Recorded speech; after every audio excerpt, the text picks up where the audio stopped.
Salvação, revelação progressiva e doutrina dos apóstolos. Na teologia reformada, a salvação e a regeneração são exclusivamente pela graça de Deus.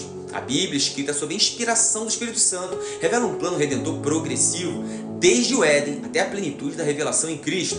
O princípio da sola Escritura assegura que a Bíblia explica a si mesma, permitindo-nos compreender os mistérios de Deus à luz da doutrina dos apóstolos. Esse estudo explora como a revelação divina se desenrolou, culminando na obra de Cristo e na pregação apostólica. Salvação e regeneração, uma obra exclusiva da graça. A graça no Velho e no Novo Testamento, Efésios 2, 8 a 9, porque pela graça sois salvos, mediante a fé, e isso não vem de vós, é dom de Deus, não de obras, para que ninguém se glorie. Gênesis 6, 8, Noé, porém, encontrou graça nos olhos de Deus. A graça estava presente antes mesmo da lei, apontando para a soberania divina na salvação. Romanos 3, 20, pois ninguém será justificado diante dele pelas obras da lei, antes pela lei vem o pleno conhecimento do pecado, a queda e o livre-arbítrio perdido. Romanos 5,12. Portanto, como por um só homem entrou o pecado no mundo, e pelo pecado a morte, assim também a morte passou a todos os homens, porque todos pecaram. Atos 16,14. O Senhor abriu o coração de Lídia para entender as coisas que Paulo dizia. Assim como Lídia, somente a obra de Deus pode abrir o coração humano para responder à graça. Revelação geral e específica, Salmo 19, 1 a 2. Os céus declaram a glória de Deus e o firmamento anuncia a obra de suas mãos. A revelação geral mostra a existência de Deus, mas não é suficiente para a salvação. Romanos 1, 20. Pois desde a criação do mundo, os atributos invisíveis de Deus têm sido vistos claramente, sendo compreendidos por meio de coisas criadas, de forma que tais homens são indesculpáveis. Hebreus 1, 1 a 2, havendo Deus antigamente falado muitas vezes e de muitas maneiras aos pais, pelos profetas, a nós falou-nos nestes últimos dias pelo Filho. A progressividade da revelação, um plano da redenção. A lei como sombra, Gálatas 3,24, de maneira que a lei nos serviu de aio para nos conduzir a Cristo, para que pela fé fôssemos justificados. Hebreus 10,1, a lei é apenas uma sombra dos bens que hão de vir, não a realidade dos mesmos. Profetas e reis, tipos de Messias. 2 Samuel 7, 12 e 13, estabelecerei o seu trono para sempre. Davi e Salomão apontam para Cristo como Rei eterno. Isaías 53, o servo sofredor é a maior prefiguração de Cristo no Antigo Testamento.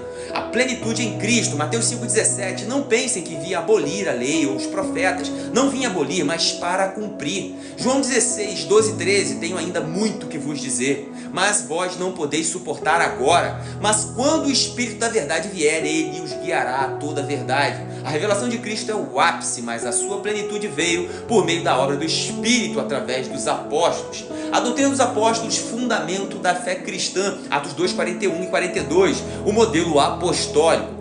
Os que aceitavam a mensagem foram batizados, e naquele dia houve um acréscimo de cerca de 3.000 pessoas. Eles se dedicavam ao ensino dos apóstolos, à comunhão e ao partir do pão e às orações.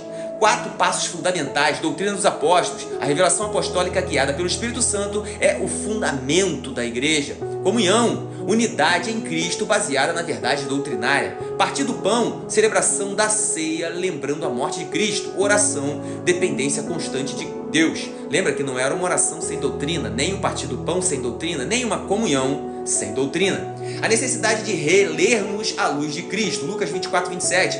E começando por Moisés e todos os profetas, explicou-lhes os que constavam a respeito dele em todas as Escrituras. Paulo, mesmo conhecendo a lei, precisou relê-la à luz de Cristo. Filipenses 3, 7 a 9. Mas o que era para mim lucro, passei a considerar como perda por causa de Cristo.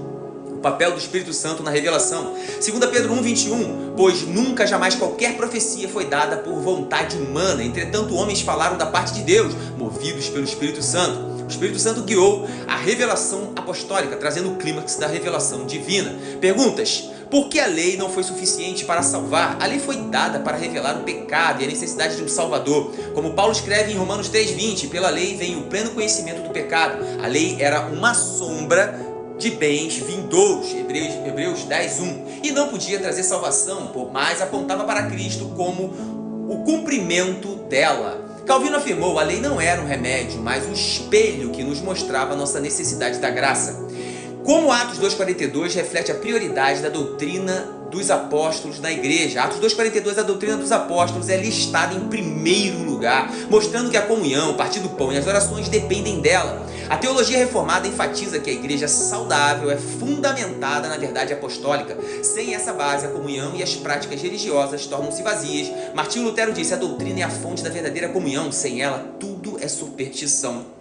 Porque João 16,12 é um marco na revelação progressiva. Jesus declara que nem todo poderia ser revelado durante sua vida terrena, pois os discípulos não estavam prontos para suportar. Após sua ascensão, o Espírito Santo trouxe a plenitude da verdade. Isso marca um ponto de transição. A obra de Cristo na terra é completada pela obra do Espírito Santo por meio dos apóstolos. Sproul comenta: a vinda do Espírito Santo inaugurou a era da plenitude da revelação divina, garantindo que a igreja tivesse tudo o que precisava.